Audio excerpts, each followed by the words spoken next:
3rd, 2007 to order. Please join me in the Pledge of Allegiance. I pledge allegiance to the flag of the United States of America and to the republic for which it stands, one nation, under God, indivisible, with liberty and justice for all. May I get the roll call? Council members Barnwell, Here. Balcony, Horton, Here.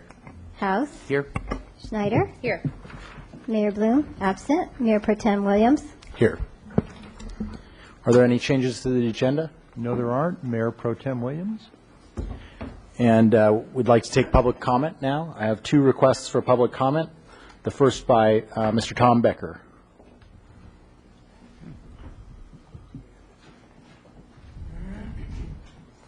You have 2 minutes, Mr. Becker. Tom Becker. As you know, they're tearing up the sidewalk in the 400 and 500 block of State Street to put in new brick sidewalk. And as you know, it's a construction zone. Construction zones are very dangerous. Folks, you have pedestrians walking through this construction zone, weaving in and out of heavy construction equipment, lifting and moving debris. Here's a photograph that I took at 9:30 this morning of a backhoe. It had picked up a loaded debris, picked it up, moved it over, and dumped it into this truck directly over a pedestrian pathway with nothing to protect the pedestrian from anything falling on their heads. It's an extremely dangerous situation. I called the Public Works Department yesterday, and nothing's happened. Now, I don't know about you, there's got to be some sort of violation of local, state, or federal law on this one. And if it doesn't violate a law, it certainly violates common sense to allow pedestrians to walk through a situation like this. Juveniles are walking through this with construction debris being transported over their heads with no ability to protect them from anything that's falling. Now, if you think this is a violation of the law, or you think this is dangerous, you need to act now, because it's going on right as we speak. If you don't think this is a violation of the law, and you don't think this is unsafe, do nothing. I'll leave this picture here. Thank you. Thank you, Mr. Becker. And Brenda, if you could give us the photo and pass it around, that'd be wonderful. It's right there.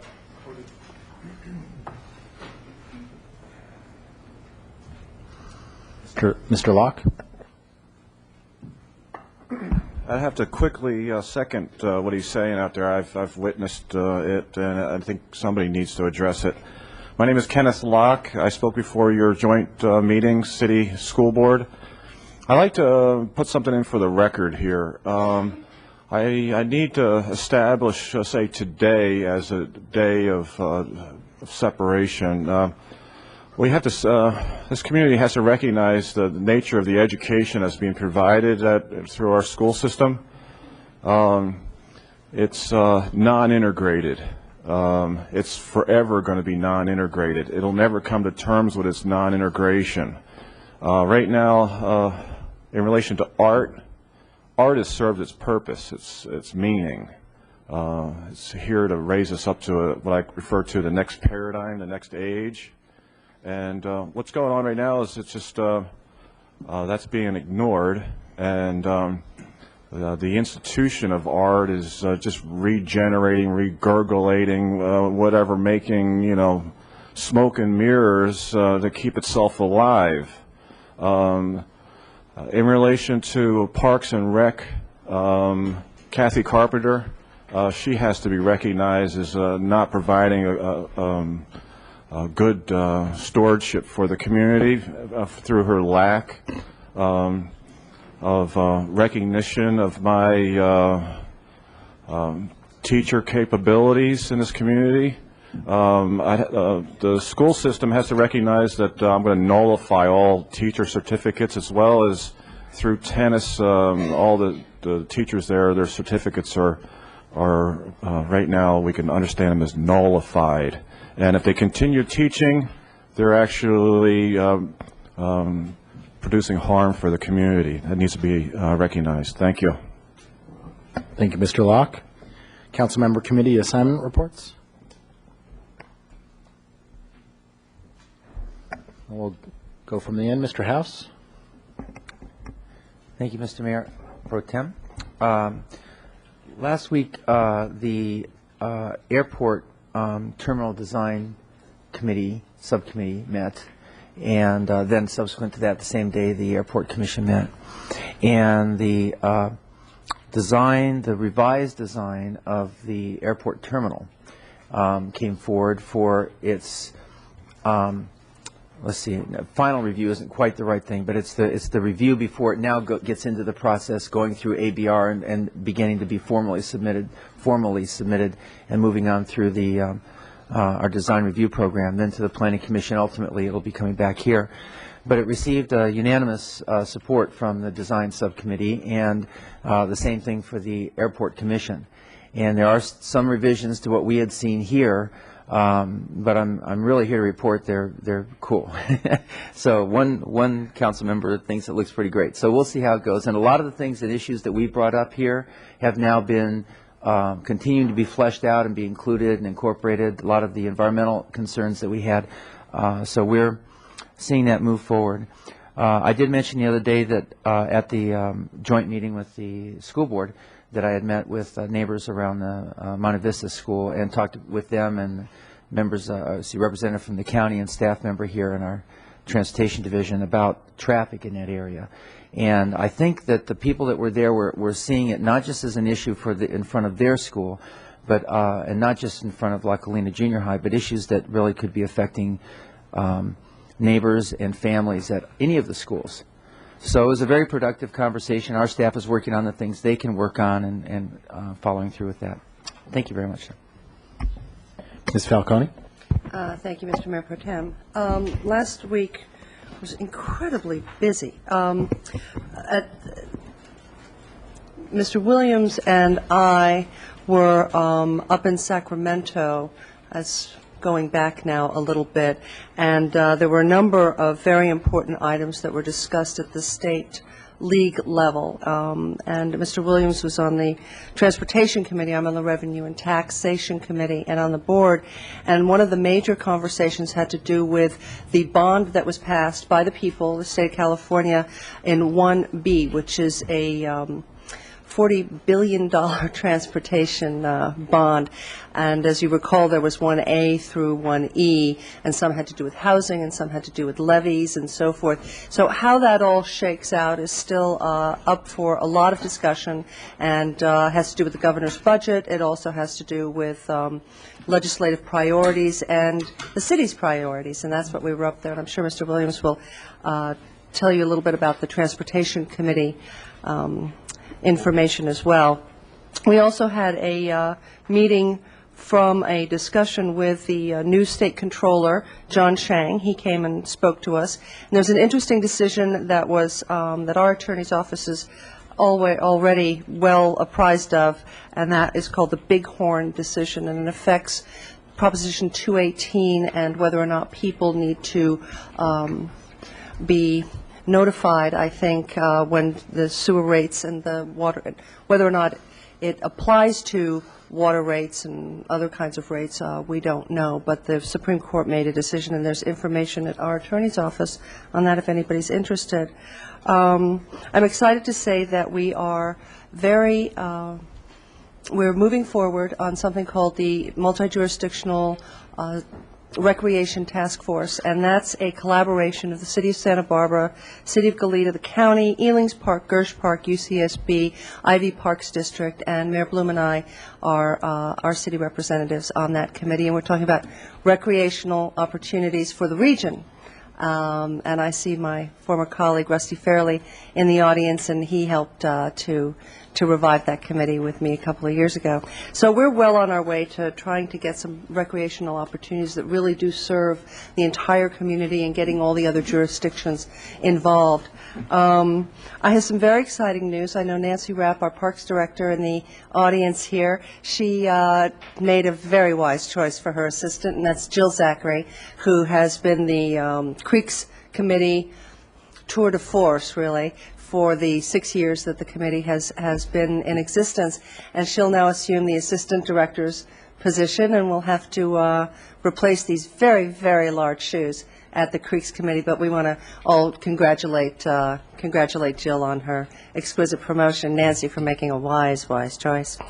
Just a couple of other things. The Joint School Board Council meeting, one of the projects that I'm co-chair of and intimately involved in, and I know everybody up here has issues that they were concerned about at the school board, at the joint meeting, but the one that I'd like to report on is the Armory project and the acquisition of the Armory project. And I see one of our board members and steering committee members here, Roz Mortgay, and we had a report to the school board and a reaffirmation of really wanting to go forward with acquiring this property for the community.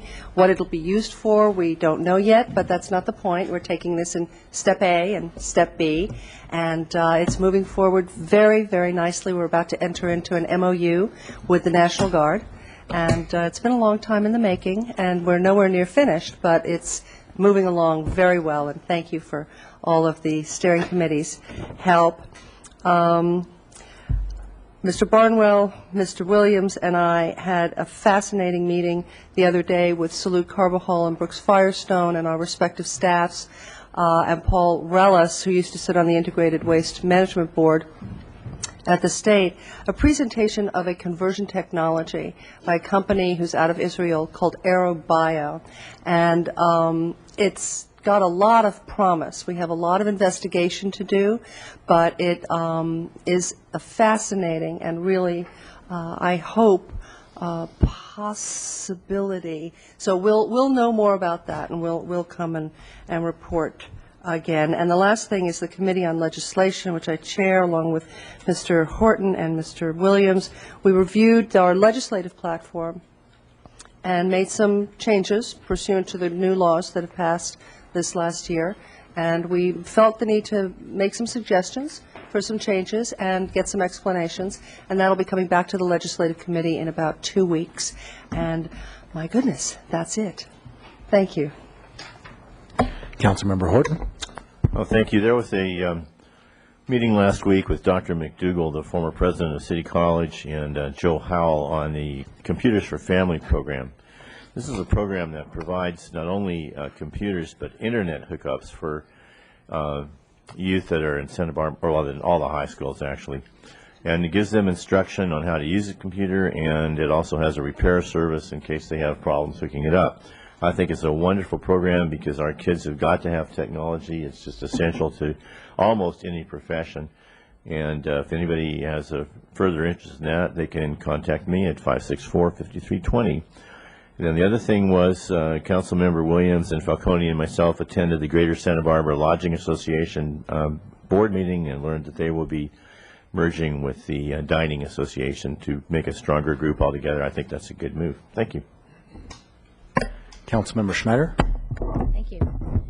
I was also in Sacramento a couple of weeks ago. I serve on the Environmental Quality Policy Subcommittee. It's my third year on that committee, and the bulk of the conversation that day had to do with climate change and what kind of legislation the state may propose that will fit within League of Cities policies. Currently, there are no specific policies within the League of Cities that directly relate to climate change, and so there's a lot of discussion in a working group that's being put together to discuss that option because, as the governor had mentioned and many other assembly members and state senators all say that this is going to be a hot topic for the year, no pun intended. And the other part of the day, also we had a presentation from the president of the League of Conservation Voters about Proposition 90, an aftermath of Proposition 90 that failed last November. This had to do with what was so-called eminent domain reform, but in fact was very scary legislation, a very scary constitutional amendment that would have basically made any decision any municipal government made qualify for a lawsuit regardless of which way you went on land use issues. And there was a large discussion about what's coming up and how we can make sure that such an initiative does not come back and what kind of things we can do to maybe clear up some loose ends in the state laws to make sure that many of the issues that people think are a problem are addressed appropriately. And And then finally, last year, the Environmental Quality Subcommittee did a lot of work in relation to levee protection legislation, none of which passed through Sacramento last year. So a lot of those bills will be coming up again this year. And so in order to give recommendations to the League Board, we're ready for that. So it was a busy day. Also, on Martin Luther King Day, on the 15th at City College, was the annual celebration of Reverend Martin Luther King Jr.'s life, sponsored by the Brotherhood and Interfaith Alliance. It's always a very heartwarming event, and a good number of people showed up in the theater, and with song and lots of speeches and good memory of the life and legacy of Dr. Martin Luther King. And then finally, last Friday, I hosted with the South Coast Homeless Advisory Committee. We meet along with the Lompoc Advisory Committee and the Santa Maria Advisory Committee together 3 times a year. This year it was in Santa Barbara. We had our meeting at Casa de las Fuentes in their room and then had a tour of El Carrillo next door. There were about 40 people from throughout the county who came, and many of them had never seen El Carrillo before, so it was nice to show off our local model project and talk about how we can work better as a county in terms of issues surrounding homelessness and social services provided to people who are homeless. This is something, as I mentioned, we have 3 times a year, so it was great to be able to host it this time. Thank you. Councilmember Barnwell. Thank you, Mr. Mayor, instead of Madam Mayor. I know that just sounds weird, doesn't it? Sounds good. Sounds good.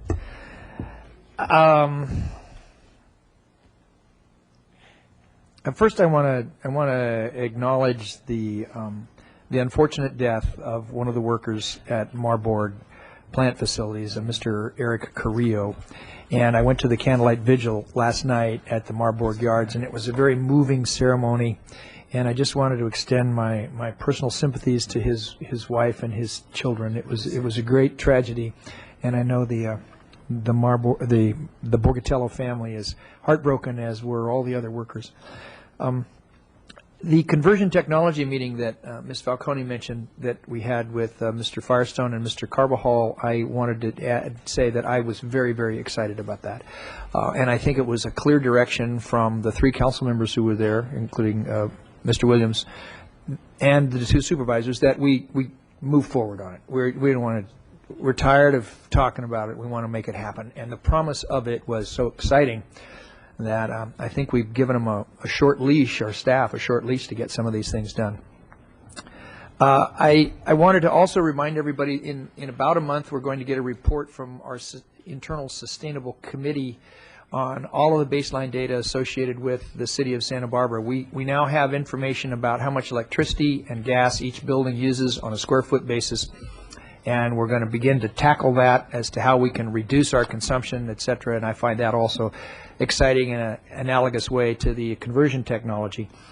Last week, the mayor invited the commercial brokers to one of her famous breakfasts, which I don't know what happened this time. Usually they're pretty exotic spreads of food. This was just a bunch of old, kind of worn out biscuits and stuff. I'm going to have to speak with the mayor, but we have to upgrade that whole thing, because last time it was really tasty. This time, maybe it's just winter and it's cold. There's no food available, but the brokers, the commercial brokers, trying to trim costs. Yeah, trim costs. Well, we trimmed them at that meeting, I'll guarantee you. Those biscuits were like they came from the prior meeting, and we just kept them in a little baggie somewhere. It's part of our recycling program. That's the case if you got to be careful what you wish for, because you just might get it, right?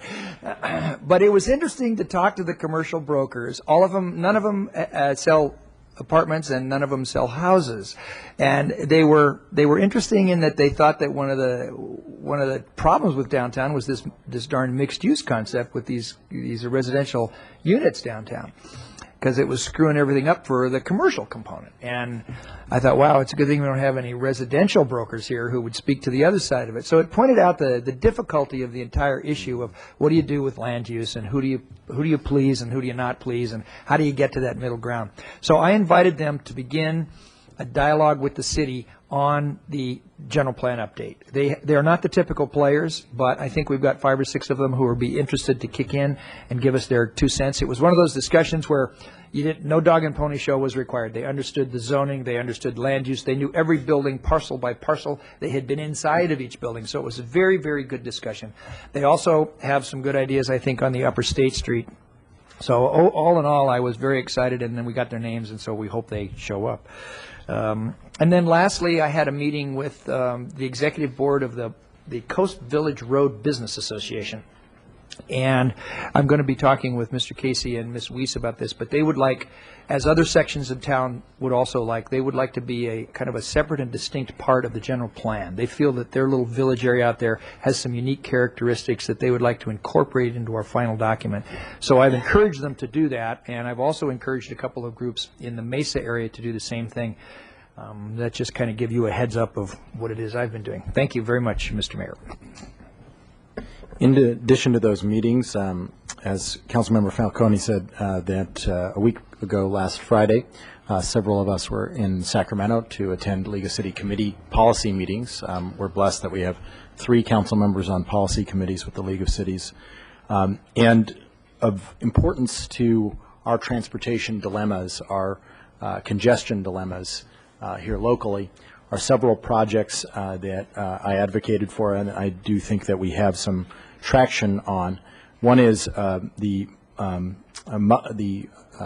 freeway expansion into a high occupancy vehicle lane between Muscle Shoals and the Rincon, which Pedro Nava is asking for at the California Transportation Commission at our county's behest.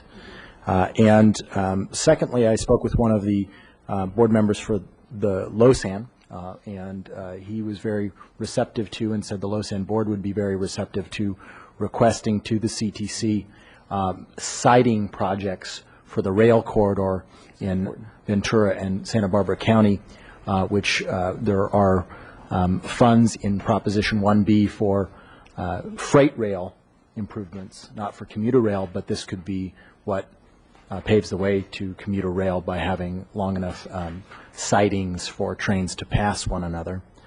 Of concern is the governor's budget in regard to Prop 42 funds for transit, which the governor is proposing to take by the tune of some figures I've heard is 1.1 billion, some figures I've heard is 1.4 billion, but it's important to note that these are funds that could be used to increase the frequency of buses locally and therefore reduce congestion.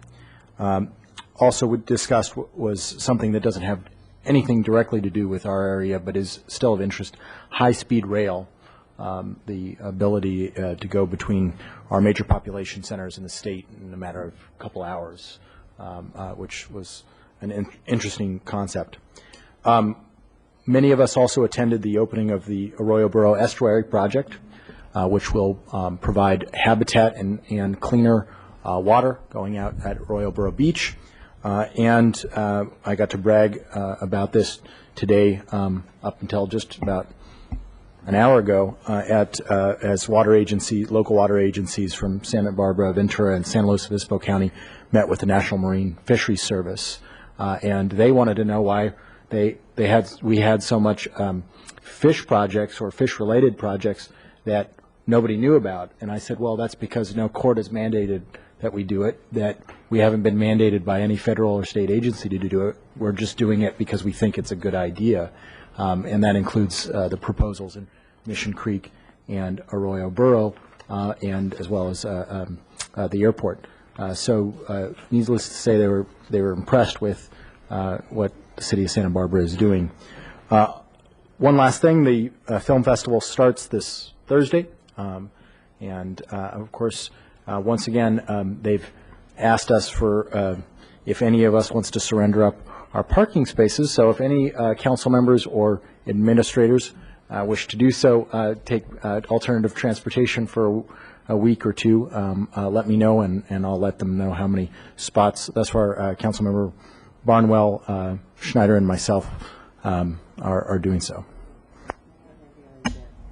Question on your report.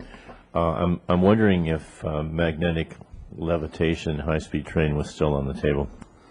Maglev is still studied and is the competing technology to high-speed rail. I suppose the advantage to high-speed rail is that it's a proven quantity in Japan and France, whereas maglev is still a newer technology. But those are essentially competing proposals or competing technologies. Just, Mr. Mayor, I just realized there's a very important report I had not made about this last week. I've been, I had a chance to spend most of the week with an entourage from upstate New York who are here visiting Santa Barbara. I'll be getting their report from having looked at many of the different systems in the cities and in the city and things that they feel are really of concern to them as they return home. It'll be nice to hear their report, and I'll give it maybe to you in private later. But it's my Aunt Nellie, my Aunt Edna Mae, my Aunt Lorena, and my Aunt Marjorie who are here celebrating my father's 80th birthday with there in the back of the room here, and with my stepmom Louise. So I just wanted to welcome them and introduce them to you. That's a very important Don't you committee think that's an important? meeting I almost that you have overlooked that attended. part of my report. So thank you very much. And thank you for being here. We have the consent agenda. Happy birthday. Does anyone have any item to pull from the agenda? Move consent. I have number 8 I'd like to read. We have number 8, and we also have a public speaker for item 6. First, Brenda, do you have anything to read? Item number 2, ordinance for adoption for new police memorandum of understanding. Recommendation that council, A, adopt by reading of title only an ordinance of the council of the city of Santa Barbara adopting the memorandum of understanding between the city of Santa Barbara and the Santa Barbara Police Officers Association. And B, adopt by reading of title only an ordinance of the council of the city of Santa Barbara amending ordinance number 5356, the management salary plan for fiscal years 2005 through 2008. Item number 3, records destruction for Community Development Department. Recommendation that council adopt by reading of title only a resolution of the council of the city of Santa Barbara relating to the destruction of records held by the Community Development Department in the Housing and Redevelopment Division. And item number 4, records destruction for Administrative Services Department. Recommendation that council adopt by reading of title only a resolution of the council of the city of Santa Barbara relating to the destruction of records held by the Administrative Services Department in the Human Resources Division. We do have a public speaker for item 6, Rosalinda Mortagai, with the Park Foundation. Would like to speak on item 6, Parks and Recreation Community Foundation Annual Report. Mayor Pro Tem Doss Williams and City Council members, I'm honored to be here as president of Parks and Recreation Community Foundation and to present our annual report to you. The Park Foundation was formed to assist the City Parks and Recreation Department with maintaining and supporting our beautiful quality of life in our parks and our many worthwhile programs. We are very pleased also, as Councilwoman Falcone mentioned, to be working with the city and with the school board for the Armory project. The public can help us in any way they would like by accessing the city's website and clicking on the link to the Park Foundation. We would be appreciative of the public's help and financial contributions. Thank you. And thank you for all that you're doing. Item 8, Councilmember House. Yes, Mr. Williams. This item has to do with the surplus firefighting rescue equipment that's being sent to Mexico and through our Sister Cities program. And I wanted to pull this off the agenda because it's just a remarkable thing. And I would love to give our Fire Chief, Ron Prince, the chance to speak to it and let the public know about what's going on. Mayor Pro Tem, members of the council, Ron Prince, Fire Chief. Thank you very much for the opportunity. Yeah, this is a great opportunity, and it's something that's very much appreciated by the bomberos in Mexico to be able to donate surplus equipment. This is something that was brought to our attention by Gil Garcia of the Sister Cities Association a few months ago, that they were in need of equipment. And this equipment we're talking about today is turnout gear, actually the safety clothing. It also includes some portable generators, some smoke ejectors, and a Jaws of Life that's one of the original ones that we got many, many years ago, and is should still be very helpful to them in their extrication efforts when they have vehicle accidents down in Mexico. So yeah, I can go into more detail, but this is just a great opportunity for us to share some of our surplus equipment, and whenever we get a chance to do this, we like the opportunity. This is a chance for our Sister City program. People who don't know what that is pretty amazing. But in this case, a chance to be a bridge for this kind of a donation. And there may be, is there someone else who wants to speak to this? Or Janet? Yes, please, come on up, Ms. O'Fair. My name is Jan Olivas, and I'm president of the Santa Barbara Puerto Vallarta Sister City Committee. And I would like to thank you for this wonderful donation. The Jaws of Life is going to a very special little community about 4 hours south of Puerto Vallarta called Casimiro Castillo. And some of you might have met the charming mayor that was here last summer, Juan Avila. I was able to take a tour with Juan of Santa Barbara, and he spent a lot of time trying to figure out Sister City programs that the Mexican cities could bring to Santa Barbara.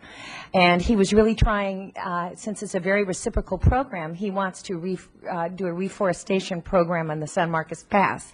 But this is where the Jaws of Life will go. And Sister Cities is a remarkable program. And if anyone in the community has interest in it, they should call Roger Horton, who can can designate the sister city that they might want to pursue. But thank you, Chief. We're very, very pleased with the donation. Thank you very much. Well, thank you both very much, and thanks for making that report. Thank you. Thanks a lot. Councilmember Horton. Thanks, Jan. 564-5320. And please feel free to call me if you want to. I wanted to say at the recent board meeting of the Sister Cities Board, which includes all the Sister Cities, there was a concept to refocus the Sister Cities in 07, 08, and to deal with exactly the kind of issue that Jan has just pointed out, and that is to refocus on the quality of the exchange between the Sister Cities and Santa Barbara, and to see if we can make it a very meaningful exchange in the areas of culture, arts, and commerce. And I think that's a good thing to do, and I'm glad that you mentioned it, and thank you. Well, I'm very thankful that this is that you have your attention on this matter. In 1998, I participated in a rescue in Puerto Vallarta, not because I have any expertise, but just because there was nobody else there on the scene of the accident, and I sure wish I had a Jaws of Life in the back of my car, but back in my truck at that time. You were 13? No. I'm 32, Roger. All right. Mr. Horton has made a motion to pass the consent agenda. Second. Before indicating how young I am, all those in favor, please? Aye. No? Motion passes. Notices aren't normally read, but we do have a notice on item 11. The city has received a letter of resignation from Water Commissioner Stephen Little, and I just wanted to thank Mr. Little, who has been on our water board and involved in water issues for as long as there seems to have been agriculture in Santa Barbara County, and we want to thank him for his service to this community. Item 12. City Council reports, Ordinance or Finance Committee, neither which? We did not meet. Okay. Ordinance Committee did not meet today. Then item 12.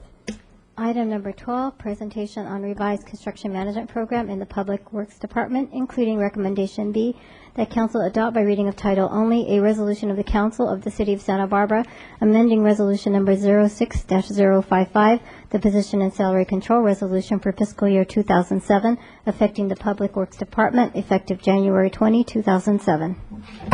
Mr. Nisich and Mr. Shove. Yes, Mr. Mayor and Council, this item before you, well, first of all, I should introduce myself. I'm Tony Nisich, the Public Works Director, and with me today is John Shove, Principal Engineer in our Engineering Division. The item before you is a request for three additional positions in the engineering division of the Public Works Department with respect to construction management. This has been something we've been looking at for a while. Just very briefly, over the last decade or so, there's been a steady increase in our workload in the construction management side of the operation, mostly because the construction projects have grown in complexity and size, and just the sheer number of them. As a result of that, we've had to use a lot more construction management consultants, and we've increased that tremendously over the last few years. So we've kind of looked at that now and done an analysis that John will go over with you briefly that kind of says that we think we can do continue to do a very good job in-house, but also reduce some of the cost that we've had over the last several large projects. So with that, I'd like to turn it over to John Schoaf, and he'll do the presentation. Mr. Schoaf. Mayor Pro Tem, council members. My name is John Schoaf. I'm the principal engineer with the Public Works Department. Staff is proposing to add one supervising engineer and 2 project engineers to reduce the dependency on consultant construction management and ultimately reduce the overall capital project costs. In essence, we're proposing to add staff to save money. Consultants will still play a very significant role in our capital program, especially in the design and especially in specialty type of applications. This first graph depicts the use of consultant services. If you look prior to 1994, consultants performed about 35% of construction management services for the city of Santa Barbara. If you look at today, it's up to about 65%. The industry recommends, including a recent report from Caltrans, that consultants perform about 40% of the work, and in-house staff perform about 60% of the work. Traditionally, engineering staffing levels for the city are established at a base level, with the consultants taking up those peaks of heavy workload time.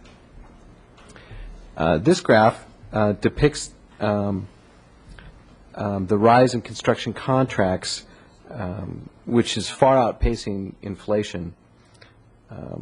The bottom line here is that our baseline has increased. And what's also interesting about this graph is if we were to project it out for the next year, we would be off this chart, so to speak. We'd have to be up at $70 million. So what about the future, and what does the future lie for us, and do we have enough projects to sustain this type of effort? Well, this is just a glimpse of some of the projects that we have coming up. And I realize it's small, but we just can't fit it all on one page, even part of it all on one page. But some of the projects that we would consider farming to consultants if this proposal does not go through would be the old Mission Creek at West Figueroa stormwater detention project, Reservoir 1 roof replacement and repairs, Vic Trace Reservoir roof replacements, Cater Water Treatment Plant improvements, the annual slurry seal project, Fire Station Number 1, probably Carrillo Rec Center would be another candidate. But really important and really significant are some major bridges that we have that are going to be upcoming and be replaced. Ortega Street Bridge, Cabrillo Bridge over Mission, and the Haley de la Vina Bridge. In-house staff can perform construction management at about 2/3 the cost of a consultant. And we can do that because of our lower hourly rates. But mostly we can do that because we can reduce the duplication of efforts. Currently, on typical projects, we make all the fiscal decisions that goes on with the project. We negotiate change orders, we add, we delete, we do what's necessary to make any decisions concerned with fiscal impacts. We also make the significant construction issues. And to do that, we have to be well informed of the job, and we have to be part of the job that's going on there. So there becomes a duplication of effort with this.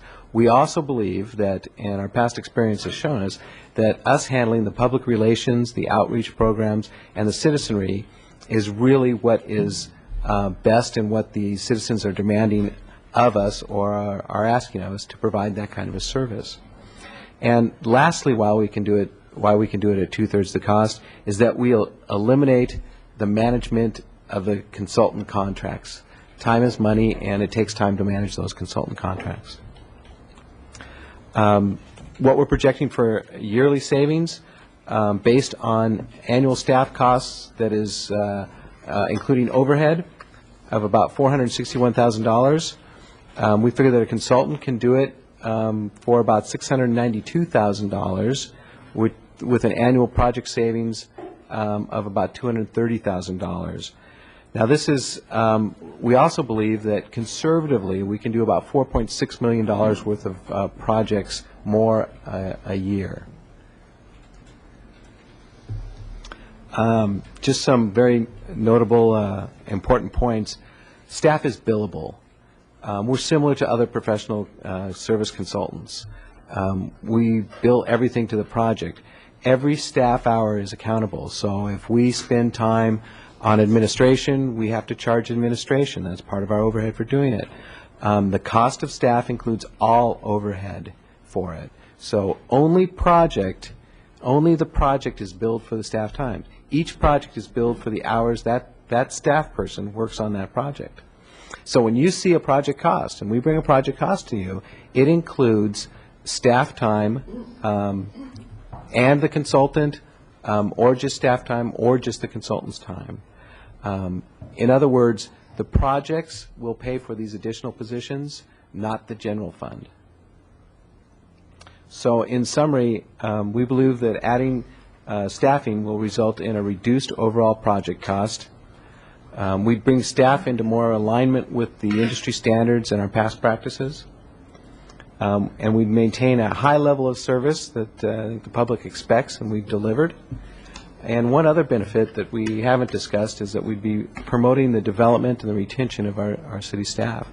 Right now, we find that we're hiring ex-staff members that we've trained from consultants to work on our own projects. With that, I'd be more than happy to answer any questions. Before any questions, we'd just like to have a report from the chair of the Finance Committee who did review this. The Finance Committee for the city consists of Ms. Schneider, Mr. Williams, and myself, and we spent a great deal of time in the last Finance Committee looking at this proposal from Mr. Schoaf. The reason we were so interested in examining it was because it seemed to be a move away from the direction that we had been going in the last several years. We wanted to be sure that this made good economic sense for the city. And it's my belief that after reviewing this thing for quite some time that we felt this is a good move.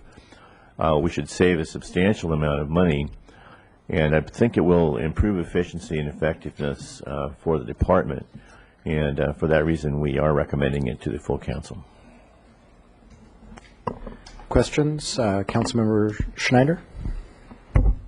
Actually, it's not a question, but just to underline a little bit more about what Councilmember Horton said. And in terms of the Finance Committee also talked about, there is a difference between hiring a consultant who has particular expertise in a certain topic or issue that we don't need to hire a full-time staff for, and then but between that and hiring staff who will oversee the overall project management, and it's reducing that duplication of efforts. That's the focus of this particular recommendation, and that's what really drove this project forward. So I appreciate that staff is looking at trying to be as efficient as possible without having too many staff who won't be able to spend the time. And we're also asking, this means other projects that have been on the back burner can sort of move up a little more because things are a little more efficient and having more staff who can pay attention to specific projects. So we think in the long run it will serve the city well.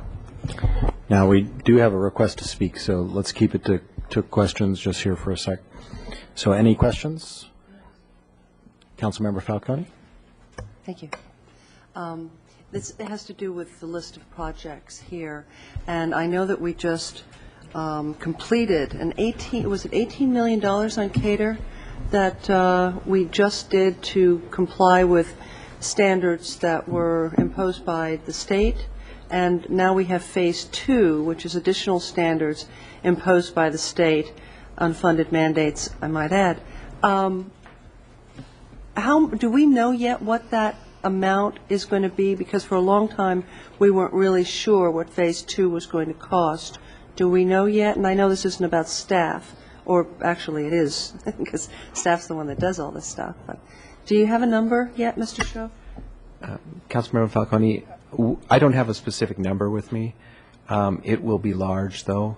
The numbers that were the processes that we are looking at, and I don't think the state has actually mandated or delivered what their mandate is just yet. But I think the number that we were looking at was in excess of $20 million. Yeah, that's okay. I was wondering if you'd been able to pinpoint it down. It just popped out at me on this long list of projects. Thank you very much.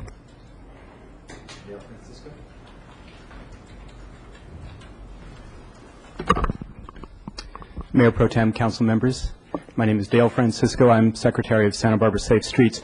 Our organization has no position on this proposal, but we do have some questions. And forgive me if these have already been covered by the Finance Committee, but I think they'll be of general interest.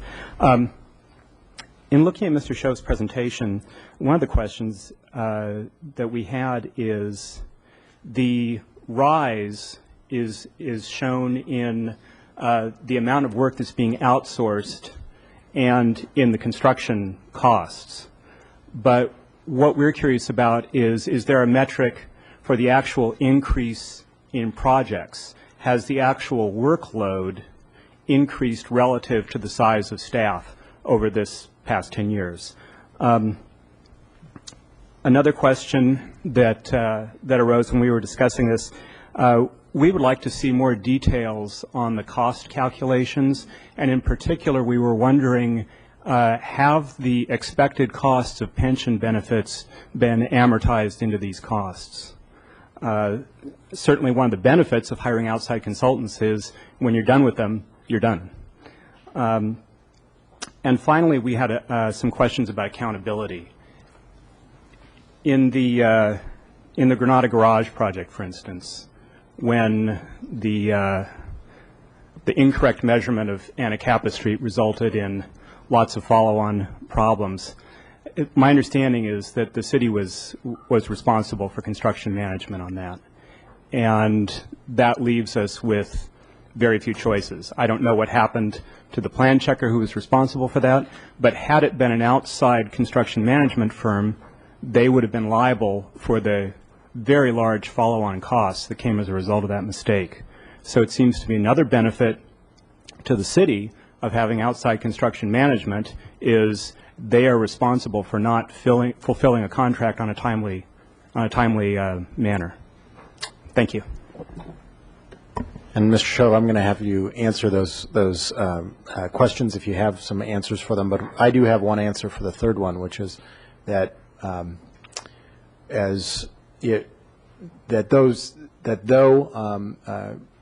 some folks may believe that there is accountability issues for city staff, I will say that city staff are far more accountable than consultants in my realm of experience. That the only thing we can do in the case of consultants to hold them accountable is to threaten litigation or to litigate, which means huge delays, lots of additional costs, and no guarantee of that accountability. But Mr. Schoaf, could you elaborate on any of those questions? Sure. Mayor Pro Tem, I'd like to take the Granada Garage first. We did hire a construction manager on that project, in fact, 2 of them, and it was a design error, which we are holding the designer accountable for new plans to rectify the problem. It may be a little bit more complicated, and like most legal issues they are a little bit more complicated than just, that on the surface. But on the Granada Garage, we did hire a construction manager on that project. And no, he's not accountable for, or they are not accountable for, the design error that was made. The first he asked, I believe, if how we relate it to an increase in workload. Yes, our workload has increased, and what the graph shows is notice of completions. So that's the number of notice of completions that went up, not just inflation. And it far exceeds even inflation. Go through. And then did I calculate pension benefits in my calculations? No, I did not. No, just to clarify, the cost of the benefits includes pension costs, so it's included in there. It's included, but future after. No, it doesn't. I mean, it makes certain assumptions about what pension costs will do, but it doesn't have some big shoot up because we haven't received any predictions from PERS that their costs are going to go up. Unlike other agencies, actually PERS has already built most of those higher costs already into their rates. And I do believe we asked that question in the Finance Committee, and part of the answer is that the difference is so large that it would be hard to imagine those costs exceeding our cost savings on Yes. And I might like to add too, please, if they also include, our time that would be spent for any vacation or sick or their productive hours that's within what we're doing. Thank you. So that's our overhead. Mr. Barnwell? I would like to move the staff recommendation. Any further comment? Yes, sir. All those in, Councilmember House? Yes, just I do have something I'd like to say. And, the idea was put forward that we could accomplish more than we are currently doing with this proposal. Is that my understanding, that more projects could be taken on? Am I understanding it with the savings? Not exactly. We are supplementing we are taking over some of the dependency that we've had on consultants. But in addition to that, we will be able to accomplish more also. So it's a little bit of both. But I think another way to address it is that, and the fiscal assumptions were very conservative, but assuming what the numbers you saw up there will be $230,000 available per year that can be used for capital projects that was going to pay consultants in the past. I see. Okay, very good. The reason I bring that up, you had made a comment, John, about the public relations benefit of having our own folks working on these and not having like this third party or outside organization. I think that's really very important. I mean, I don't think it's just a nice thing to say. I think it's critical, and it goes along with the time it takes to accomplish projects, especially ones, and as all of us know, the sensitivity of projects that are initiated here within the community, and getting from beginning to end in a timely fashion so that we retain good public relations throughout. And I think that this really will bias that, but I really wanted to make a point out of it, enough to raise it. When we talk about P3s and things that we want to look at for the future, it's so critical that those performance objectives that's the accountability, probably above all, fiscal aside, that's so important. So I do support this, but I just want to say that out loud. Thanks. And I want to add that I have a very high opinion of our public works staff and our public works engineers, and I think there's very few public agencies that have construction management staff of our caliber, and for this reason, I've also asked the Public Works Department to keep in mind that if our work at some point goes down, after we meet all these EPA standards for water and wastewater and build all the other things we need to build, that there are other public agencies out there and joint JPAs that we're members of that need construction management expertise, and that we could actually use as a revenue generator or as a way to pay our dues to those JPAs. So this is something that we could use in an entrepreneurial fashion to better the city's fiscal status. All those in favor? Aye. Aye. Opposed? Motion passes. Item 13. Item number 13, Alternative Transportation Incentive Program Update.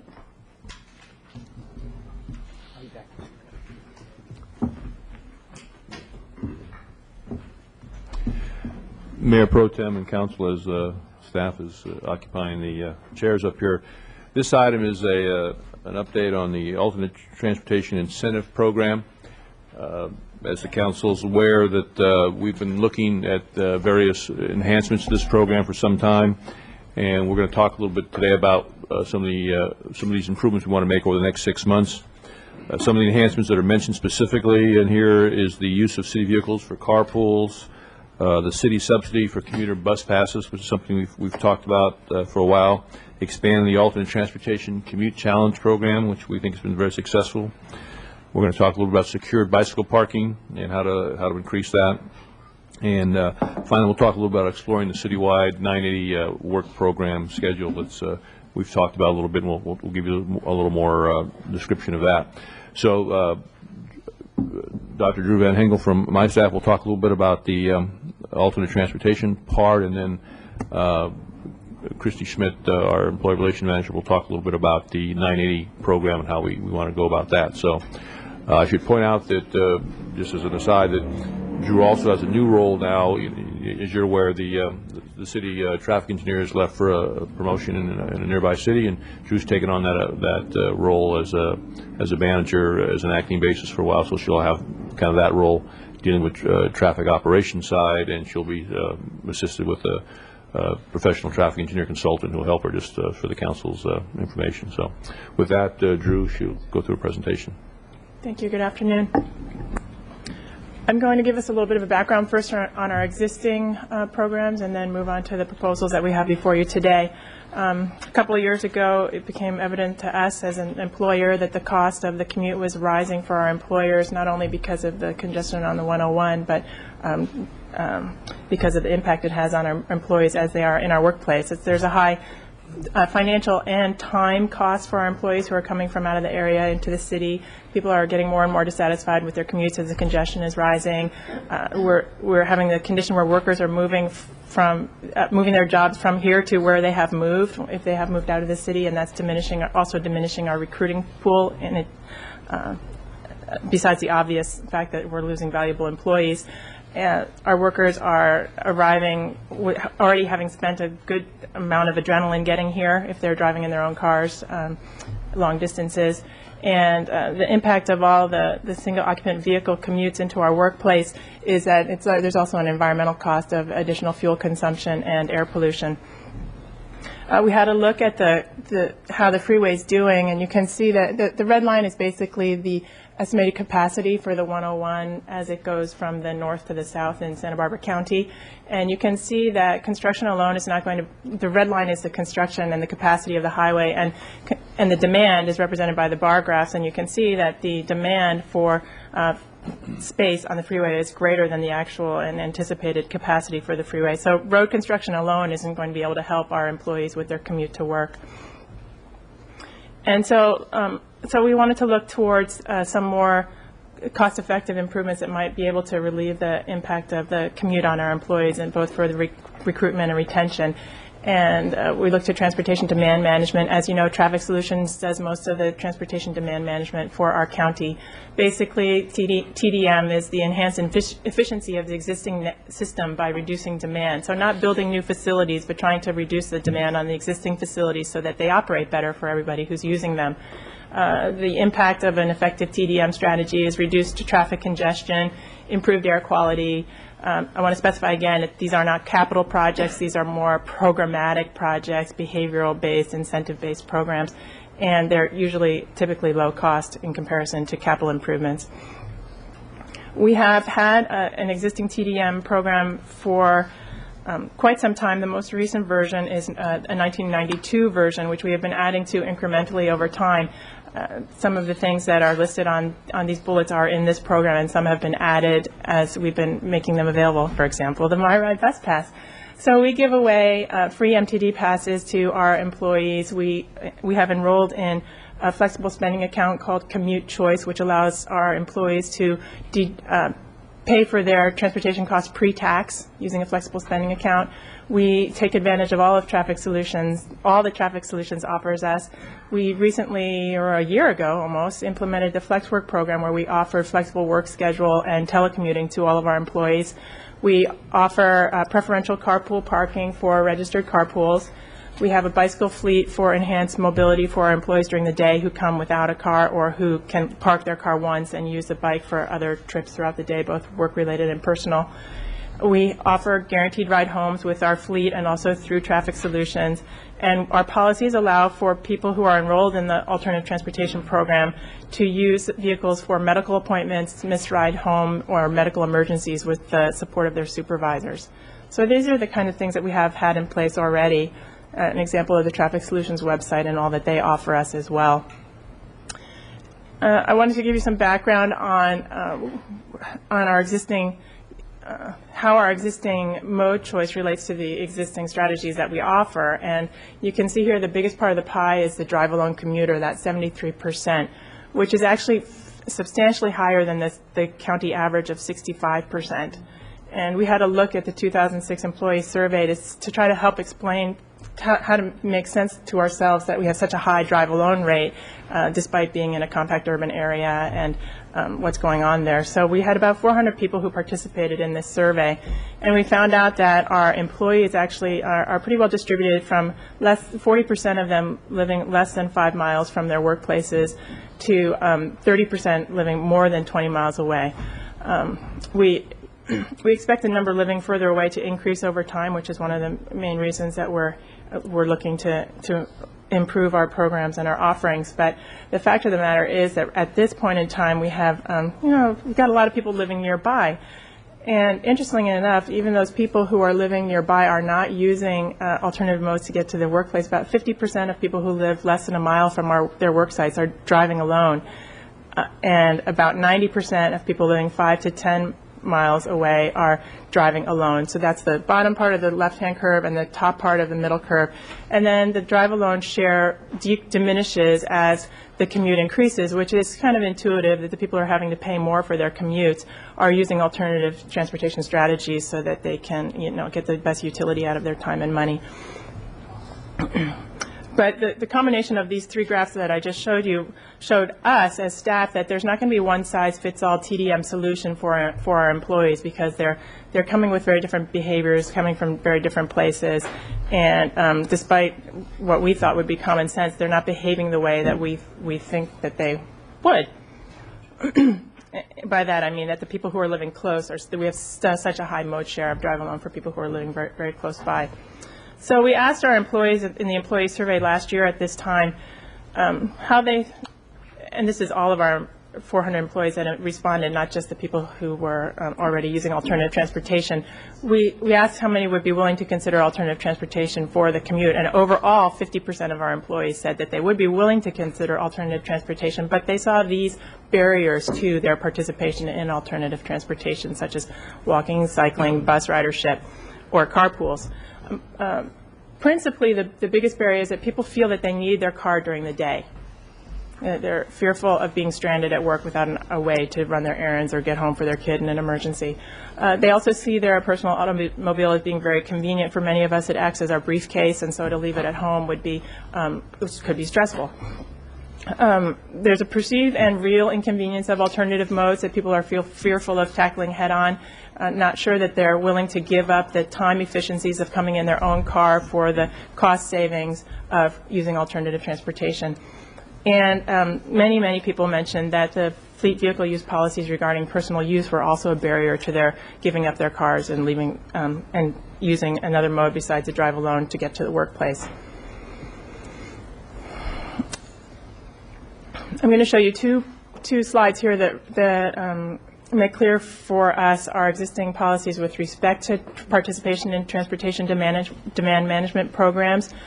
First, 6.2, the city shall act as an example as a model employer to reduce the use of the single occupancy vehicle. One of the strategies to do that is to promote transportation demand management programs and also encourage employees to live close to the workplace. Policy 6.4 states that the city shall work to raise awareness about the effects of automobile use and the value of alternatives to driving alone. And we looked to these policies and we looked to our existing programs and we said, if we're going to be a model, we need to do more. We're not doing enough to fulfill that policy. Recently, the Sustainable Santa Barbara program developed objectives specifically related to the commute to work and to and to work itself. The first set of objectives that are on this screen are the flexible work schedule objectives, and that is that we're looking to reduce commute trips by increasing enrollment of employees in telework and compressed work week schedules by 30%, and reduce commute trips by increasing enrollment into flexible schedules by 30%. With relationship to the commute itself, there are two objectives. One is to reduce the drive alone mode share by city employees to 65%. That is to get us to the county average, not to get us, that's our first goal, to get us at least that good.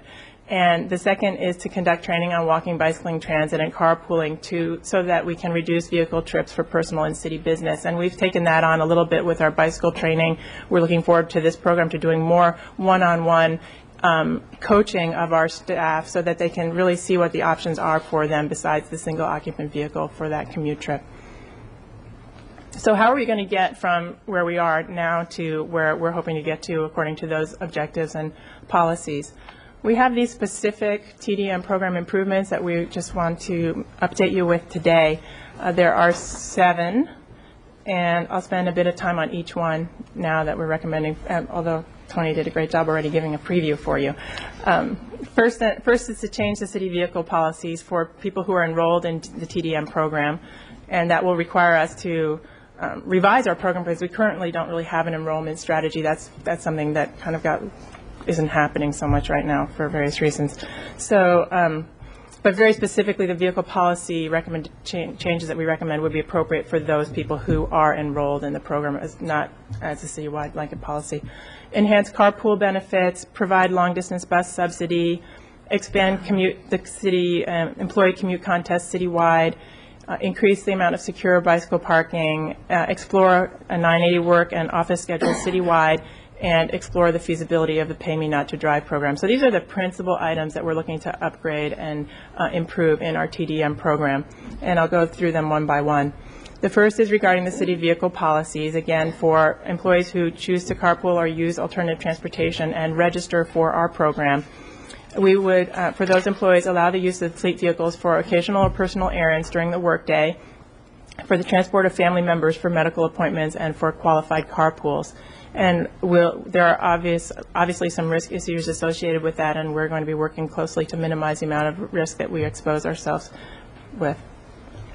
With respect to the enhanced carpool benefits, we're developing a program to allow employee use of our city fleet vehicles for organized carpools with a minimal subscription cost for our employees. We're also looking to revise the carpool policy so that qualified carpools can include non-city employees, because currently a qualified carpool for a carpool parking space has to consist of only city employees. We're going to continue to provide preferential carpool parking spaces and be aggressive in that. Parking is a precious commodity in our lots, and it's going to take some enforcement on our part. And we're looking towards an improved carpool match list service, which Traffic Solutions is subscribing to this spring. A new online carpool matching is going to be coming on board within a month's time, and we're going to participate in that. The next program strategy is to provide long-distance bus subsidy. This will be the long-distance equivalent of the MyRide passes that we give out to people who use MTD. 75% subsidy of the Clean Air Express, the Valley Express, and the Coastal Vista is proposed. We're going to expand the commute contest citywide. Currently, the employees at 630 Garden Street are eligible for a contest whereby $20 is awarded daily to alternative transportation users. On that day, we'd give that away by a raffle that happens weekly. We'll extend that program to include all city employees. We're intending to increase secure bicycle parking either by increasing the supply of bike lockers or other types of secure parking, and also by subsidizing bike station memberships. And as you know, the bike station is going to be coming on board this spring. And with that, I would like to turn it over to Christy. Okay. Hi, I'm Christy Schmidt, Employee Relations Manager, and I'm going to talk about the 980 work schedule for city offices. I will be working with a interdepartmental team to explore the feasibility of taking most city offices, public counters and operations to a 980 work schedule. And what that would mean is our current work schedule for most of our offices and counters is 5 days a week, 8 hours a day. This would involve extending the office hours and counter hours of most of our customer service departments and our operations by 1 hour Monday through Thursday. And so they would work 9 hours Monday through Thursday. Then on Fridays, we would alternate between a standard 8-hour workday and a day that we would be closed to the public. So, for example, you can see up here in the first week, we'd have 9-hour days Monday through Thursday, with the Friday open 8 hours, and in the second week we'd have 9 hours Monday through Thursday with the Friday closed. This would give us the same total number of public hours every 2 weeks of 80 hours, but would mean that we would have one less commute day, one less day open every 2 weeks. Every 2 weeks. Some of the benefits that we see from a citywide 980 schedule would include increased flex work participation. You saw that Drew had set a goal, and our city had set a P3 goal of increasing by 30% our participation in the flex work schedule program. This would certainly allow us to do that. We estimate that we currently have 446 employees that are on a Monday through Friday 8-hour schedule. So this would allow, and a lot of those are because we have staffing challenges at our counters and in our offices, and also communication needs where we need people here together at certain times. So this would allow increased participation in flex work. It would also consolidate the operational effects of flex work. If you have people who are off one day every 2 weeks and they're scattered all over the place, it's harder to make a meeting than if everybody's off on the same day. So we'll consolidate the effects of the 980 work schedules that we currently have, and also of the new 980 work schedules that we hope to achieve. We're hoping that it would reduce commute air pollution. Certainly with each employee, presumably up to 446, working one less day every 2 weeks, we'd have 26 round-trip commutes saved per employee per year, which we're hoping would have a positive impact on commute air pollution. In addition, we're hoping that it would reduce freeway and surface street congestion, both in our peak hours. If we opened our offices at 7:30 and closed at 5:30, we're moving our employees by 1/2 hour off of the peak commute hours between 8 and 9. And also on Fridays. Fridays are the busiest commute day on the freeways because you have, both commuters and people leaving for the weekends out there on the freeways. So we're hoping to reduce the impact there. We'd also be able to provide longer business hours Monday through Thursday. So we'd be able to open a little bit off of standard work hours in order to provide people the opportunity to come in a little earlier to do their city business, or come in a little later, maybe after work, to do their city business. And also we see it as a recruitment and retention incentive. We have surveyed just preliminarily some agencies, particularly in the Los Angeles area, who've gone to this schedule, and they definitely see this as a recruitment and retention benefits. Employees see it as a benefit to them. In addition, a lot of them have cited positive impacts such as increased productivity, decreased absenteeism as people have a weekday to get their errands and their appointments taken care of, and increased morale is another thing that they cite as a positive recruitment and retention benefit from this type of a schedule. So right now we are just at the beginning stages of exploring this. We'll be putting together a committee. Project planning is key to the success of a program like this. You have to have it well planned out to minimize disruption to the public when you're going to a 980 schedule. And so we're going to be spending the next 6 months looking at this process. First, we'll be looking at studying the feasibility, but given the fact that there are so many agencies who have successfully gone to this program, we do think it will be feasible to go to the program. Once that's determined, we will begin working on an implementation plan where we'll really look at every division and every operation that we have to see how this would be impacted by the change, and what challenges we may come across and how we would deal with those challenges and minimize the impact. We would assume that we'd need at least 2 months for a really good, some agencies have done 1 month, but for a really good information campaign, we're planning on taking 2 months. So we'd come to you in April with an implementation plan, and then May and June go ahead with a really good public information campaign. And then we'd be looking to implement this effective July 2007. Of course, there are some considerations. Not all departments and not all functions will be able to participate in this type of schedule. Certainly, the police department and the fire department can't close every other Friday. However, even these departments, actually, they are already some of our best departments as far as participating in alternative scheduling. Most of our police employees are already on a 410 or a 312 schedule. And, of course, our fire department employees are on 24-hour schedules. So even in those departments that don't participate, there may be some opportunities to increase participation in other types of compressed work week arrangements.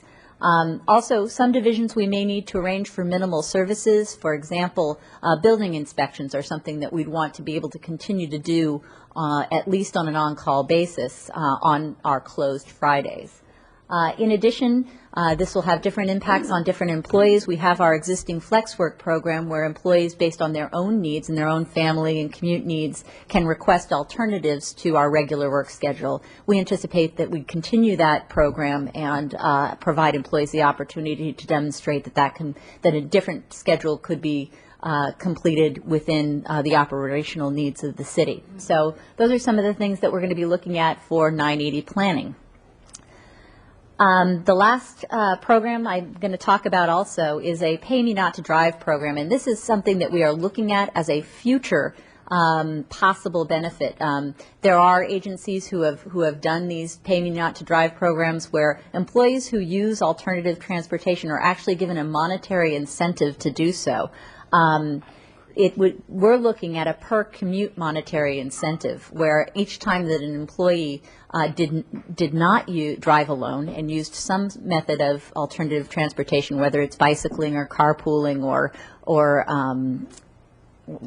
telecommuting, walking, they would receive a monetary amount. The benefit of that is that there'd be no minimum participation, meaning that if somebody could only do this once a week, there'd still be an incentive for them to do that. They wouldn't have to sign up to do it maybe at least 80% of their time. However, the more that they did use alternative commute options, the more that they could earn. And right now we are looking at a monthly maximum of up to $100, and that seems like a lot, and really it's a very aggressive program if we were to do it at that level. However, the Transportation Division did a survey of our employees and asked them, what would it take to get you out of your car if we were to do a monetary incentive?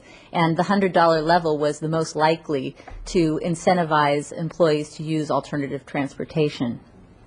We're going to keep looking at the potential costs and benefits of this program. And we may implement it during the next budget cycle. At this point, we're going to wait and see where we are with our finances, but we wanted you to be aware that it's something that we'll be looking at. And with that, I'll turn it back over to Drew. So the intent of these program upgrades are to satisfy some administrative goals as they've been developed over the last year or so when we've been working on that. And those are to increase employee retention. That is, keep our employees here, even if they move out of the area. We put a lot of training time and value our employees very highly, and we want to try to keep them here. We are also looking at this as a strategy for improving employee recruitment strategies, that this is something that would become public knowledge for people looking for employment at the city. Importantly, to improve the work-life balance, our employees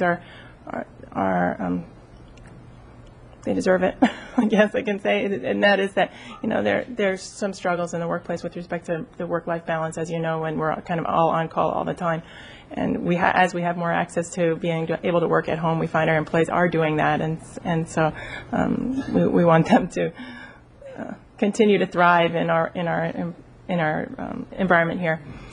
Productivity gains, obviously, and finally, the single occupant vehicle commute reduction strategies, especially in light of the 101 construction coming up in the next couple of years, and the increased volume that that facility is seeing, and the increase in volume that our local streets are seeing as well, and our parking supply. All these things are related. The schedule is very aggressive. First, we hope to get the vehicle use policy revised by March 15th of this year, including adding the fleet carpool program. April 2007, we're going to come back with recommendation, as Christy indicated, regarding the 980 implementation plan. In July, we plan to implement the bus pass subsidy program and expand the alternative commute challenge citywide. And that is contingent a bit in part on Traffic Solutions' upgrade to their carpool matching service, which is going to serve as a little portal for us to be able to run our programs off of as well. In October, we plan to launch a new work trip website, and we're going to change, our proposal is to change the name from All Trans to Work Trip, and Work Trip stands for Work Trip Reduction Incentive Program. And that would formalize a program enrollment and promote opportunities as they come up throughout the year, because it will be a dynamic program, especially for the commute challenge. And on an ongoing basis, we would provide for the installation of secure bicycle parking as the need arose, in a similar way that we do with the carpool parking spaces now. So that concludes our presentation. We're ready to entertain some questions. Does the council have any questions before we go to public comment? Yes. Councilmember Horton. I think this question is for Mr. Armstrong. In reviewing the material in the packet, it addresses the one-time costs, but really does not go into the ongoing or continuing costs very much at all. And also, I don't know whether the Finance Committee is going to be involved in this in the future as you work this thing on to the process. So I would hope that at some point the Finance Committee could take a look at the ongoing costs, because it seems to me that there would be some, at least, and I'll leave that up to you folks to work out. And we're trying to identify those costs as we go into next year's budget. I think obviously the most expensive one is the one we're not proposing to implement right now, which is the pay not to drive. But obviously with the bus pass programs, there's some additional cost on our vehicle usage, and we'll identify those the best we can. My other comment is, as a member of the First Transportation and Circulation Committee, it seems to me that this is responsive to the goals and objectives of that report, which is a very significant report for the future of our city. And I think it requires the city be a leader in these areas. And this is a really responsive and progressive way of attempting to address the issues that are a problem for all of us. And I think that the graphic demonstration shows that 101 is going to get a lot worse before it gets any better. Most of us will not be working for the city in those days. So I applaud you for your efforts. Councilmember Falcone. Thank you, Mr. Mayor Pro Tem. Two questions, one having to do with the costs. I'm all for this, as I regularly work from home on Fridays, and it's not an incentive to get me out of my car, it's an incentive to get me out of my sweats, you see, so here. But where do you propose this money comes from? Is it going to be allocated pro rata from each department? Is it going to be from streets fund? Is it going to be from parking fund, as is my ride, and so forth? I'm wondering if you have an idea. I know you're not proposing it right now. I think it's a great idea. I think the whole program is fabulous. And I don't want to get to comments. I know he wants to keep it to questions. But do you have an idea of how you are going to allocate this out? Yeah, Council, we plan on budgeting the funds for this program, primarily for the commute incentive program, the subsidy for the commuter bus pass program, and the bike locker program, or secure bicycle parking, in the alternative transportation program in the transportation division, using Measure D funds. Measure D funds. Correct. And what happens when we don't have Measure D? We'll be looking for other funds. But this will carry us for approximately 3 years, until Measure D expires 3.5 years. Okay. And I've requested $75,000 in the next 2-year budgets, for this program that will get us started. My hope is that we spend the $75,000 because it's so successful, but that's just a starting point. We'll evaluate it at the end of the 08 fiscal year to see if we need to make any adjustments to it. Okay. And the other question is for Ms. Schmidt. Maybe Mr. Wiley's gone. It has to do with the closing on Fridays, and if Friday is a day off and it's considered a benefit and it's considered an incentive and all of that, what happens if you are called into work? In particular, are you on straight time, golden time, time and a half? How's that going to work? Because it's a day off. In most cases, depending on, it would be in excess of your 40 hours per week, because you would already be working for, a total of 80 hours, scheduled during the work week. And so Right. if you came in on your day off, typically that would be exceeding your 40 hours Time per and a week and half would or be whatever. at time and a half. Unless in some cases, we might have somebody on standby. In most of our MOUs, we do have special standby pay rates, which are a lesser amount for just being on standby for 8 hours. So Right, well, say I'm 2 thinking of, hours. for that. especially Public Works Department has this a lot. I mean, things break on the weekend. They don't just stay, they don't wait for the weekday to, at least I know my plumbing doesn't. Council, we currently are doing a 980 program in the Public Works Department. You are? Yeah, and our field staff work on 980, and like in streets, for example, half of our staff works on a Friday, and the other half is off. And so we're not really experiencing any increase in overtime, except for like the storms we had of 2005. And that was an anomaly. We had everybody in over the weekend, not just on that Friday off. So you already have some experience with this, and you That's don't correct. anticipate it costing much more money in the budget. Right, and we'll probably keep the same program with the streets, because I want to have people here on every Friday because of things. I can't wait for 3 days to address some of the no. problems, so we probably wouldn't make the changes to those type of people. We're talking like in Public Works, for example, the office staff that don't work a 90 to give them the opportunity for those people who can't work a 90 for it. Good. Just wondering if you thought about these, and you have. Thank you. And I want to clarify on the budgetary issue, because I think we still have to resolve where that's going to be budgeted. My inclination in the long term is that it should be budgeted within the various departments, just as a part of the employee compensation. It's a cost of doing business. In the scheme of what we spend on salaries and benefits, it's in less than 1%. It's probably 0.1%, and so I think that has not been resolved yet. Councilmember House. I have a few questions. One, if I were late on my water bill and it was due on Friday, would I still be able to get it in on time? We do have a drop box here in City Hall where you can make your payments. We will be, one of the reasons that we're having this long, extended process to look at how the implementation plan would work was we would need to look at, say, if you were going to have your power turned off the next day. But an easy way to do that, or excuse me, your water, an easy way to deal with that would be not to turn waters off on Fridays. So what we would have is a plan to deal with all of those contingencies, and that'll be part of the process that we're looking at as part of this interdepartmental committee. Okay, great. Because every once in a while I get kind of, just very busy and I'm rushing. No, anyway, it's okay. Just as we're speaking for the public at large. Another question. I know that in HR, having somebody to whom you can go and help you manage your benefit portfolio is really a great service that we offer. And it would almost seem like, at least at some point, it would be good to have somebody who would do a similar kind of service for somebody's transportation portfolio or their work time somehow portfolio. There's to look at, say, the cost savings that they could realize if they were to shift modes or mix it up somehow. Is that part of this program? Yeah, we anticipate that there will be a lot more individualized coaching of our staff, and it'll probably come out of our department. I think it might be me, I'm not sure. But we're taking the first step on this by being a part of the new employee orientation.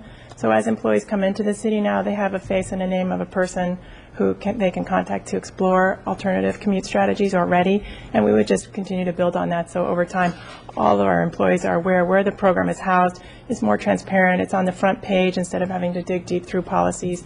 Many of our existing TDM policies are kind of hard to find, and we want to bring all that to the surface so the employee can first serve themselves, and then if they still need some help, really making the calculation that one of us would work with them to accomplish that It sounds a lot like that program we heard about that was done in Perth, Australia, and some other places.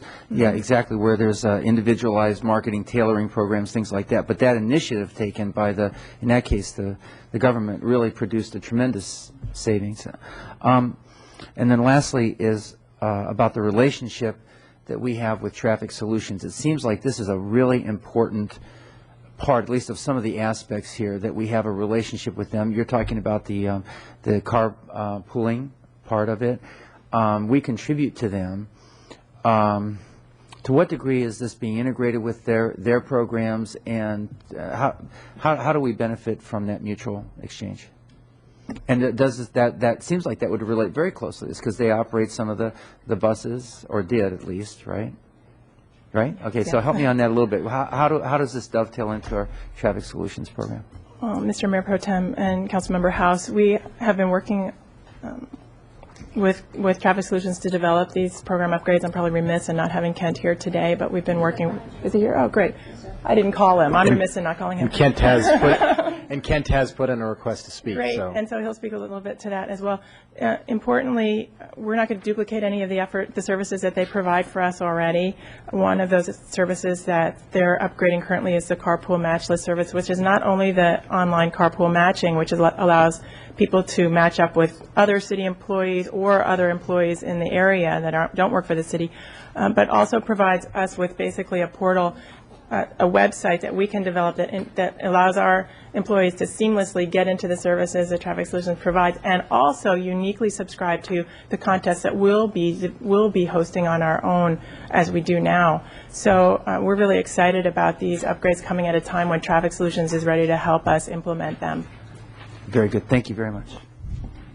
Councilmember Schneider? Just a quick question in that there are a number of federal holidays that fall on a Monday, and so in terms of figuring out which Fridays are off, I'm sure it's every other Friday, but I don't know if there's been any thought about being careful not to have a situation where we have 4 days off on a regular basis with the Friday off and then the following Monday being a holiday, or is that something that you've talked about yet, or?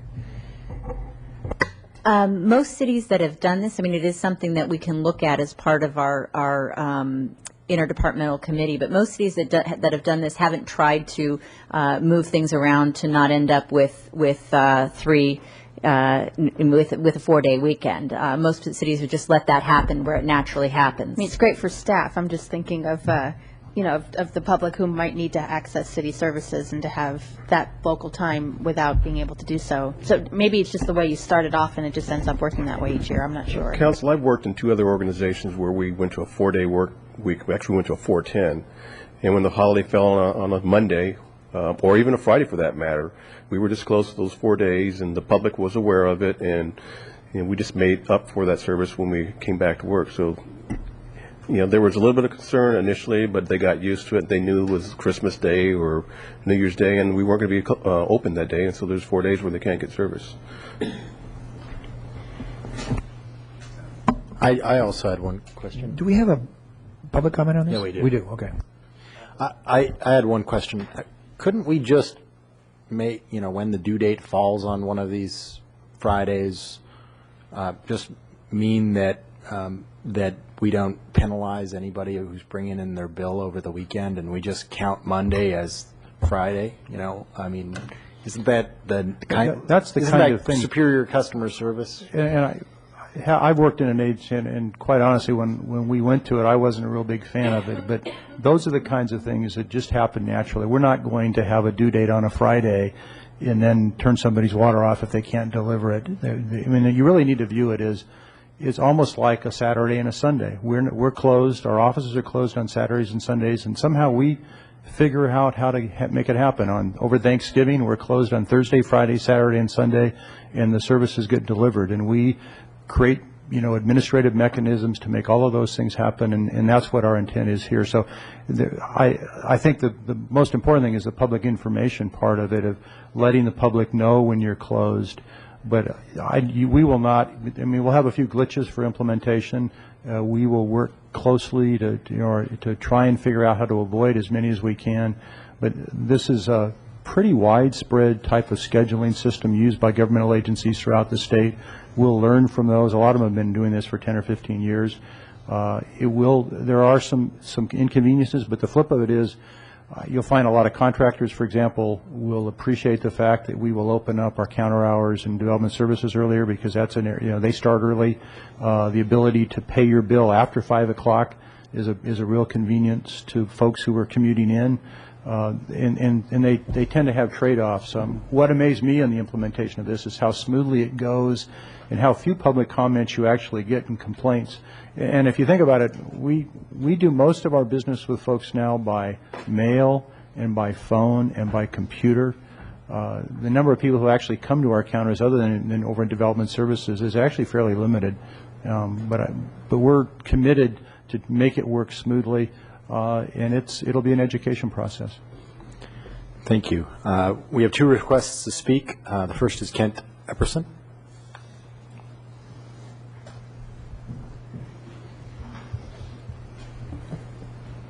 Mr. Mayor and council members, my name is Kent Epperson. I'm the Director of Traffic Solutions.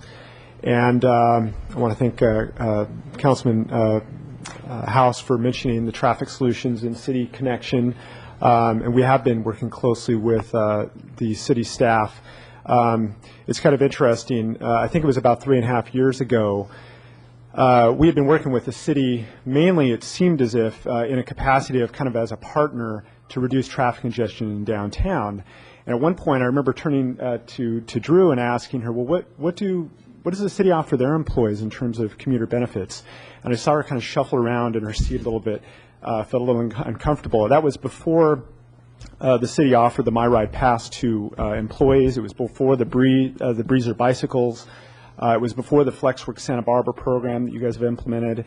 And I just have to commend the staff, the city administrator, and the city council for making some huge changes over the last 3 years to really be an exemplary employer in terms of commuter benefits and what an employer can really do in order to change mode behavior. And that makes my job a lot easier because I need to go to part of what Traffic Solutions does is work in a consulting capacity with employers. And it's a little tough for me to make the sell to a private employer when our largest public employers are not living by example. And I can say that's definitely not the case here. I think that the package that the staff has come together with is very innovative, and it really looks and meets some of the specific issues raised by the employees in the commuter survey that was done over a year ago. I was looking at some of the comments that the city employees had. And for instance, the option of having employees use the fleet vehicles for personal errands, that was the second top reason why employees said that they wouldn't use alternative transportation.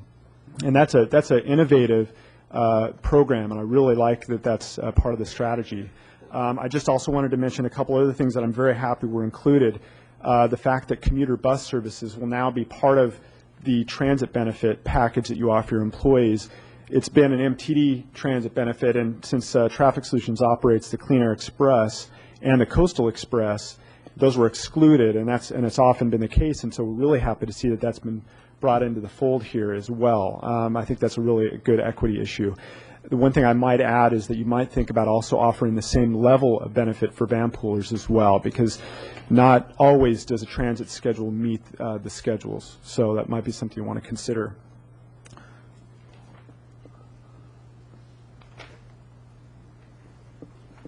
And as Drew had mentioned, this management system, this online management system, kind of a resource, will be directly tied into the Traffic Solutions ride matching software. We're going to be doing the same thing, approaching other employers to get them also to have a portal into our ride matching software.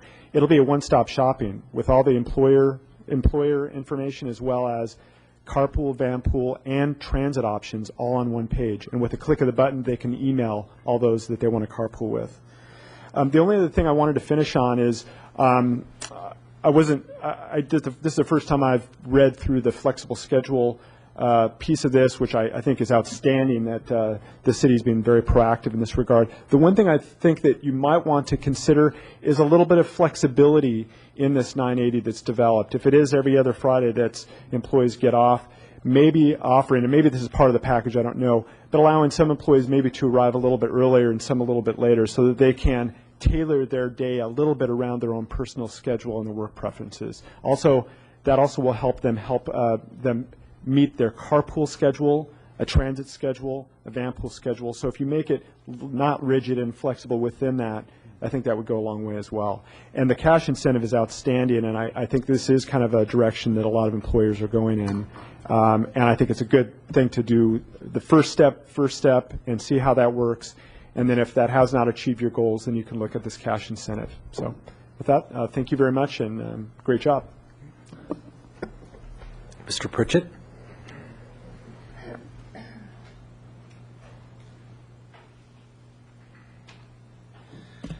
Good afternoon.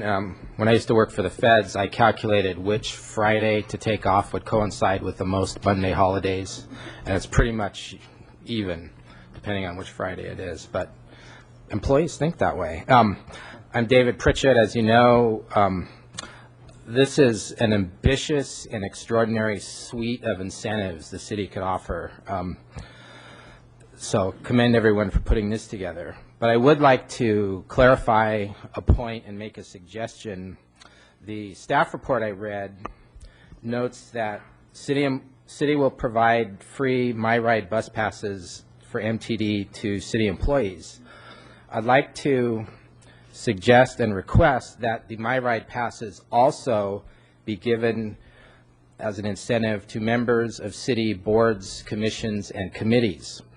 As we've heard many times from council members, the uncompensated committee members, commissioners, board members do the heavy lifting of a lot of the nitty-gritty city work. Lots of meetings, field trips, committee meetings, et cetera, and that's all happens downtown. So it's a simple suggestion just to clarify the definition where the MyRide bus pass, which makes sense for employees, also makes sense to these advisory group members. And it's more traffic off the street. It's getting to meetings on time better now that MTD has improved its scheduling. So, simple request to clarify that so far I haven't found articulated in any of the documents. And believe me, as my new gig with the Transportation and Circulation Committee, I've studied lots of past meeting minutes, and it's not in there. So that's all. Thanks. Thank you, Mr. Pritchett. It's to the council. Councilmember Barnwell. Thank you, Mr. Mayor. Well, I just think it's extraordinary.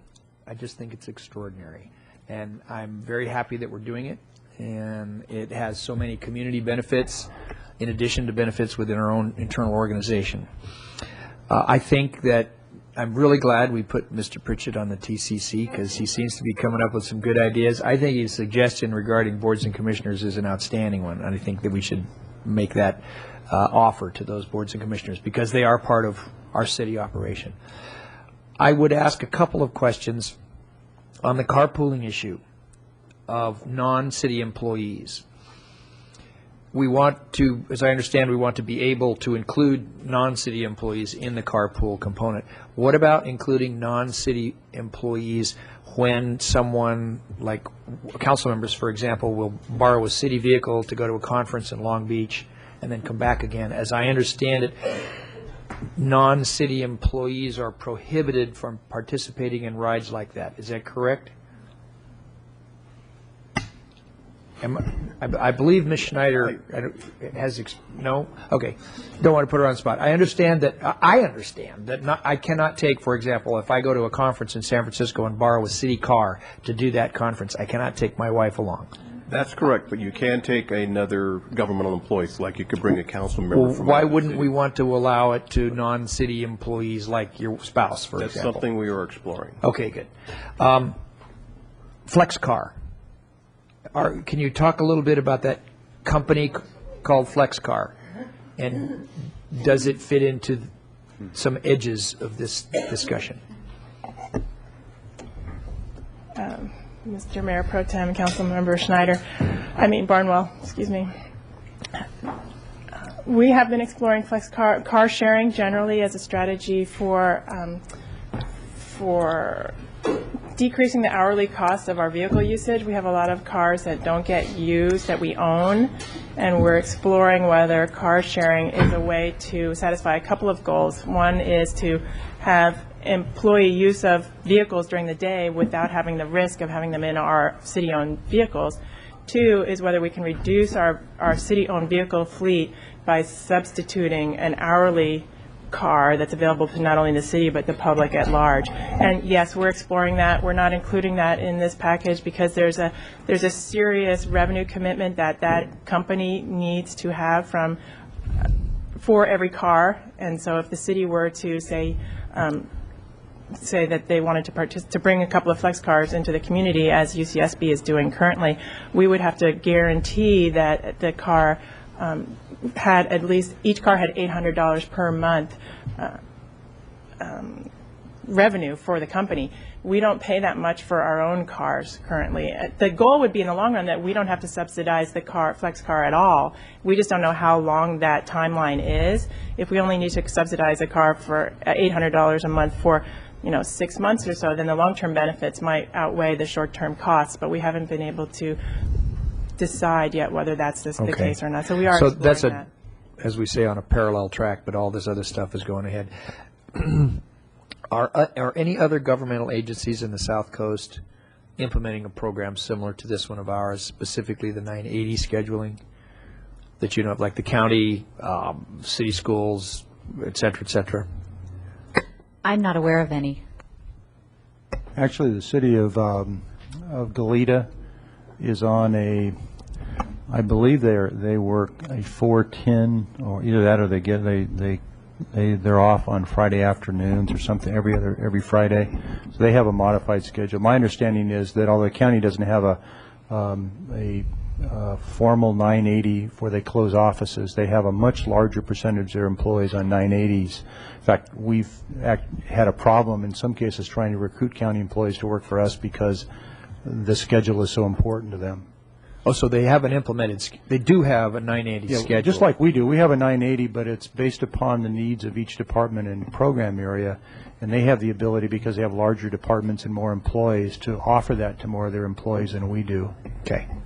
Well, again, thank you very much. I look forward to it. I would also suggest that, we've talked about this before, but on the bus rides, for example, another incentive in addition to the dollars is to make it a productive bus ride.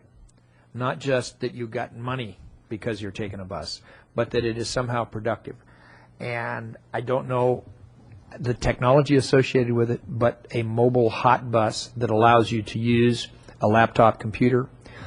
And another example of a way to entice people to take the bus in addition to the cash remuneration would be the library book system, where you go online, you get these books on tape, and you can listen to them on the commute back and forth, so that it's not downtime. Because just giving someone money, although that is an incentive, doesn't really flesh the program out completely. And I think for a lot of people, the idea that the city was also helping them make that time productive time. We're not just paying you money, but we're going to find ways to help you make it productive. I think that would also expand the program. But thanks again, very, very much. Thank you, Mr. Chair, or Mr. Mayor. Councilmember Schneider. Thank you. Also, great work. I sat in a couple of these meetings as it's been coming along, and to see this package is great, and looking forward to seeing it implemented.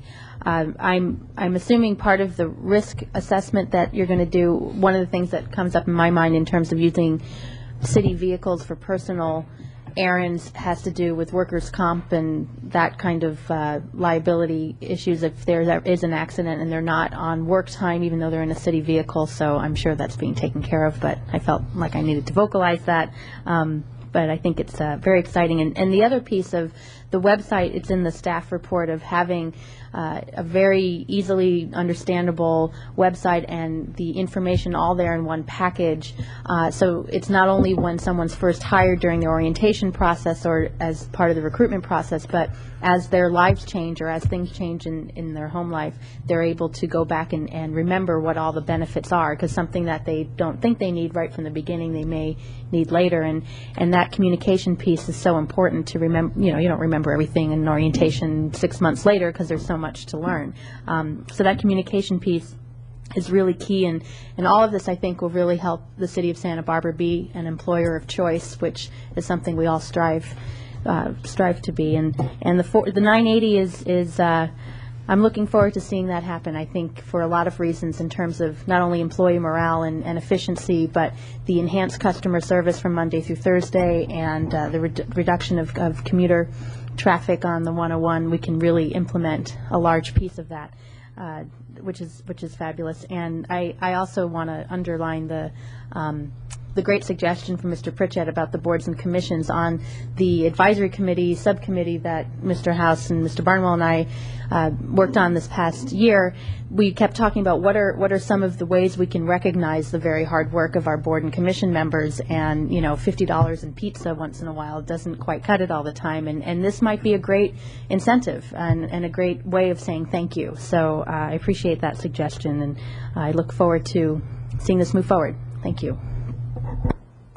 Councilmember House. Thank you. Just to be brief, I just want to thank you very much for what you're doing. It's a real fulfillment of a big part of the spirit, and as well as the letter of our circulation element policies. It really is walking the talk, and I very much appreciate our staff and our administration's interest in this. And I believe. Maybe Mr. Epperson would confirm this for me, because you're working with other employers in the area, and I'm glad you're here today. We're not allowed. I don't think it's legal to require businesses to have transportation demand management programs anymore. But voluntary participation is the way of the state of the art. Am I correct in that?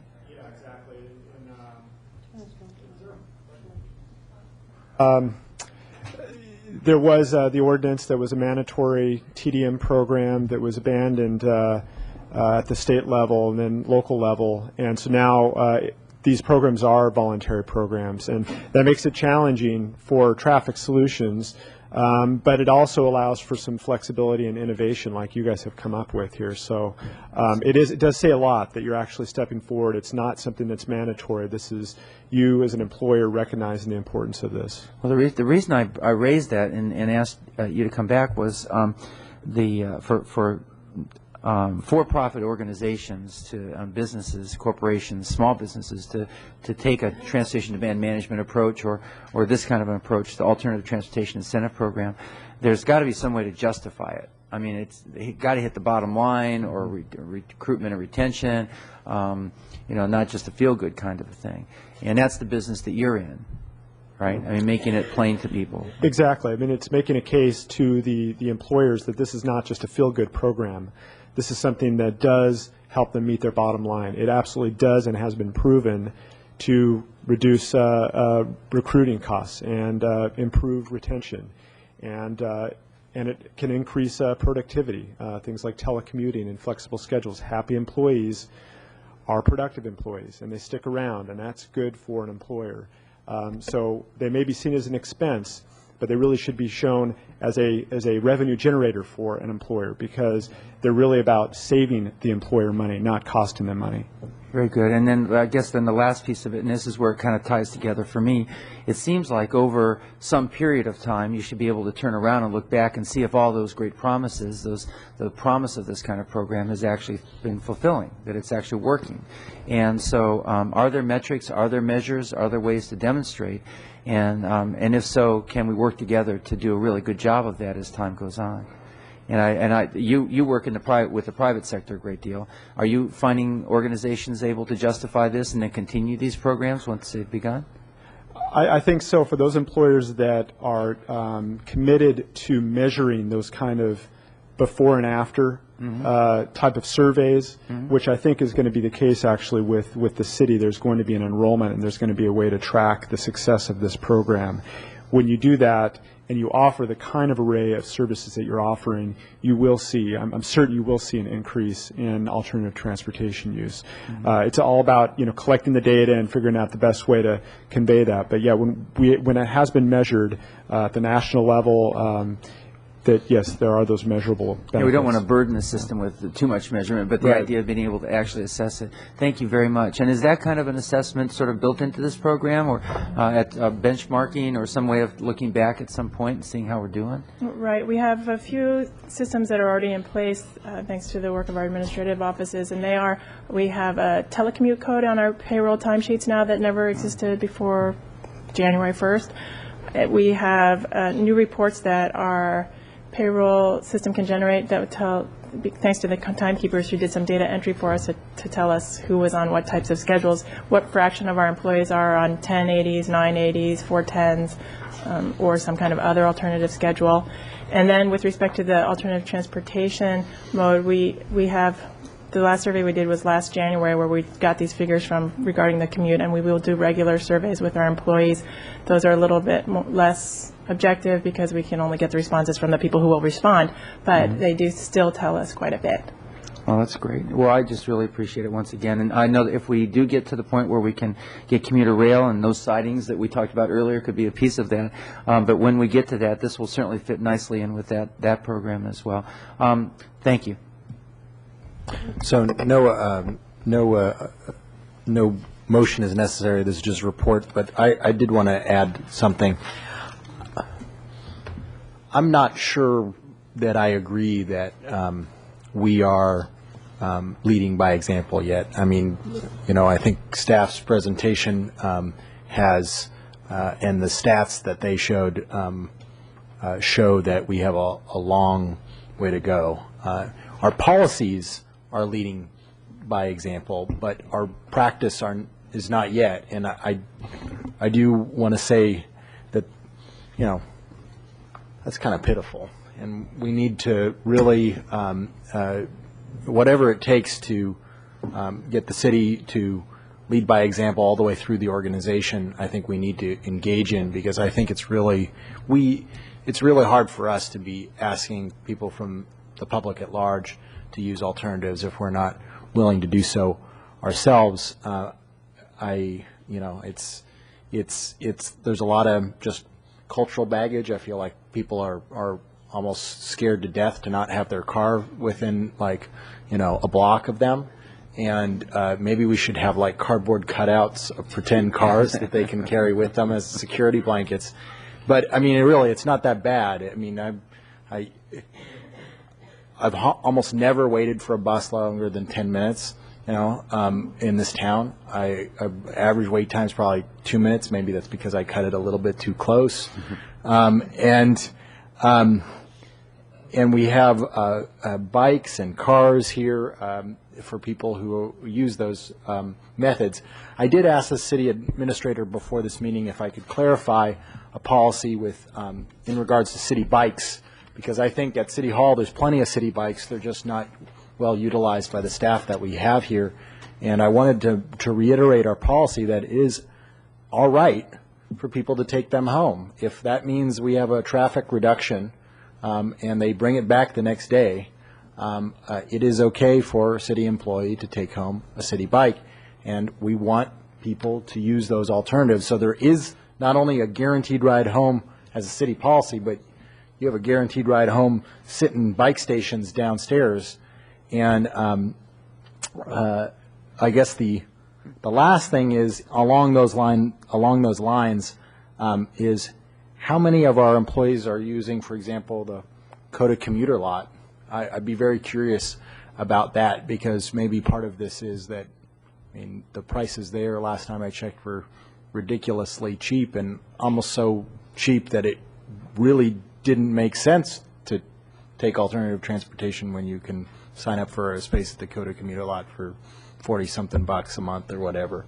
And so part of this is that if we leave in place perverse disincentives where the city is actually losing money by making it so cheap for commuters to park at the Coda commuter lot, we're just shooting ourselves in the foot. We could throw money after money at this, but if we're still leaving those perverse disincentives in regards to the price of commuter lot parking, then we're not going to accomplish what we want to accomplish.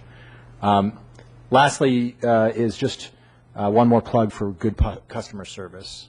I think as we implement these changes, we should test water customers that come in personally, business license applicants that come in personally, and before and after this, and make sure that the way that we're, or at 620 Garden, planning applicants, make sure that our customer service is improved by these changes and not diminished by those changes.